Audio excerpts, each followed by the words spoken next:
When you have trusted someone, you have laid your heart bare for them, you told them your secrets, you gave them the key to that locked door that you never opened to just anyone, you know what happens next.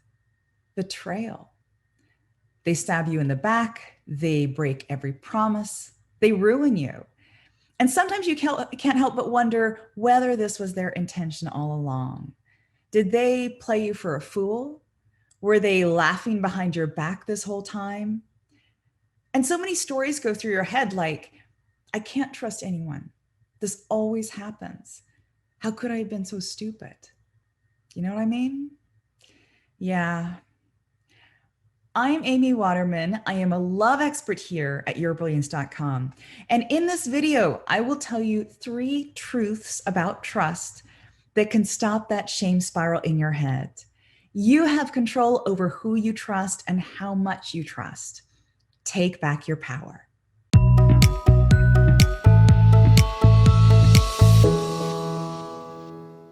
When bad things happen, it is so easy to tar all men with the same brush, right? Men can't be trusted. All men are like this. You cannot trust any of them. If you talk to your girlfriends, each and every one of them will have a story about a time that she was betrayed by a man.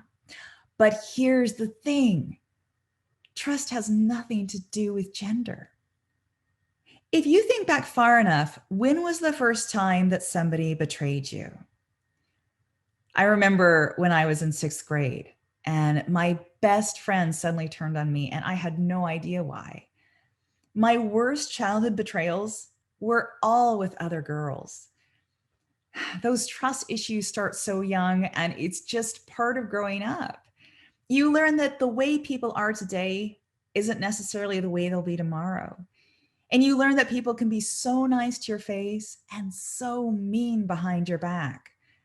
And hopefully you learn that it's not other people's responsibility to behave the way we want them to. We don't have some magic wand that we can wave over the world and make humanity incapable of betrayal. We all have the capacity to betray, sometimes in big ways, but more often in a million small ones.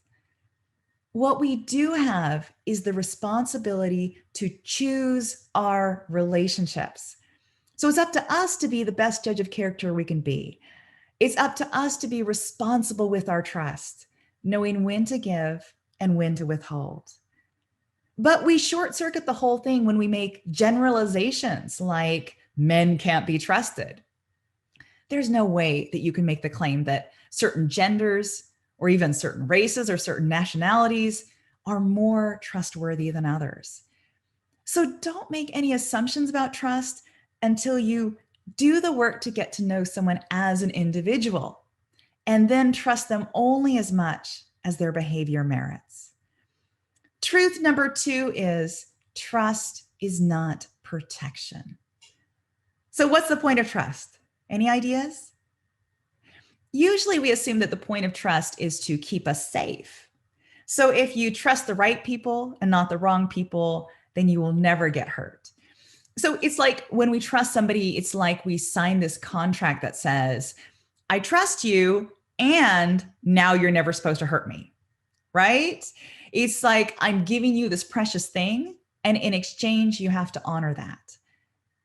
But that was never in the contract. There is nothing in this world that will protect you from getting hurt.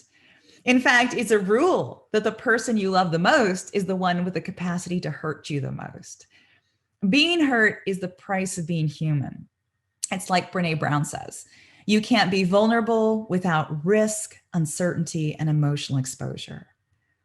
So accept that you are going to suffer some hits when you step into the ring, but don't let that close your heart. Now, the real reason we need trust is that we cannot have authentic connection without it. Trust helps us feel safe showing our true selves. It's a prerequisite for anybody knowing who you really are. Because if you don't trust someone, you won't let your guard down around them. You will never let them see the truth about you. Now, a lot of the time, that is okay. A lot of people prefer to interact on a surface level and they don't actually want to see what's behind your mask. Like in business, business is a place where you have to put on this professional persona, you have to smile and be cheery and fake it even if you're not feeling it. But in your personal life, you're not going to build those closer relationships if you cannot tell somebody you're hurting. If your best friend tells you to get over it and look on the bright side, you're not going to open up to her as much. There's a different social contract when it comes to trust, and this is the one I go by. I trust you and you will hurt me, but we will repair it together. So your bond gets broken, you repair it. You hurt each other, you heal it. You apologize, you forgive. That's what happens in trusting relationships. You don't let those cracks widen. You keep talking and you keep working it out.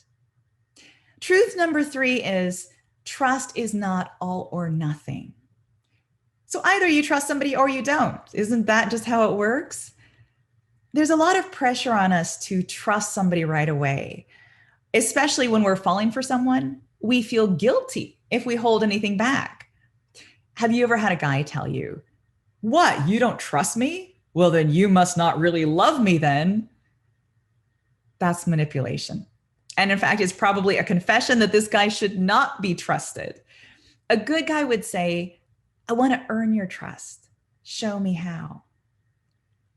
Trust is never all or nothing. It always comes in degrees. So you give someone a little trust, you see how they handle it. If they do well, you give them some more. Or you give some trust and they break a promise, and so you take some of that trust back. Brené Brown uses this analogy of a marble jar. So if somebody is kind to you, you put a marble in the jar. And if that person then does something to break your trust, you take a marble out of the jar. And the only people you absolutely trust 100% are the people whose marble jars are constantly overflowing because you can count on them to always be kind. Now, you can still be a trusting person and only trust people as much as they deserve. You don't give people your trust, you let them earn it from you. But where we go wrong is when we give someone 100% of our trust when they haven't earned it. And then we keep giving them more and more trust, even though they keep breaking it. You have the right to pull back your trust when someone breaks it. A good guy will see that he's lost your trust and he will do the work to repair it. But a bad guy will shame you for not trusting him because he knows that he loses his power over you when you wise up to his game. Now, did anything I say here about trust surprise you? Did you learn anything new? If you feel comfortable, share with us what lessons you're going to put to use in your own life. And don't forget to leave without clicking that subscribe button because I have so much more I'd love to share with you. See you next time.